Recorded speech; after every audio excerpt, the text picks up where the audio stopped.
Next at 5, flooding claimed lives and property from Florida to Georgia, but the worst is yet to come. We'll show you how people in the Triangle are reaching out to help the flood victims and what you can give. Healthy sports drinks you can make at home. Coming up in my health team report. I'm Mark Roberts in Fayetteville. Coming up, the story of the cop who goes the extra mile for the homeless. News, weather, and sports are next at 5.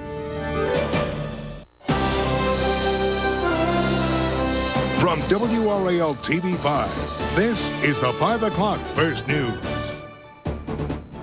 Good evening, I'm Pam Salisbury. And I'm Jim Payne. Georgia residents are bracing for the worst. Already, more than a third of Bainbridge, Georgia's 10,000 residents have fled their homes. The floods brought on by a week of rain have killed at least 28 people in Georgia.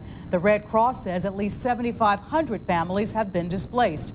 Some 175,000 people are without clean tap water.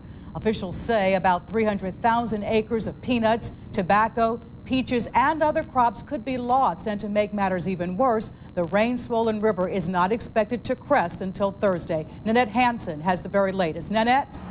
Flooding has become all too real in Georgia, especially here in the town of Newton.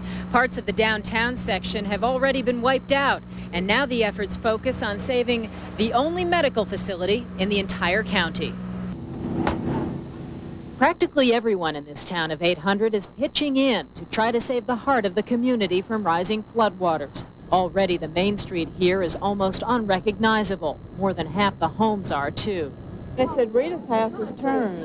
Wait, we used to go this way, it's turned this way. Well, Carrie Jr.'s little building downtown, it's done gone off the foundation. Lifelong neighbors are gathering at emergency feeding stations after swamp-like waters invaded 80% of the private homes here. Nobody's ever seen the town covered with this. Even the old people that grew up here, there's never been this much water in the town. Not even in the flood of 25. The flood of 94 may not soon be forgotten by kids growing up here now. Some people can't afford to get their houses back together, and it's just hurting a lot of people. The murky waters may create more than just flooding. Rotting garbage is one problem.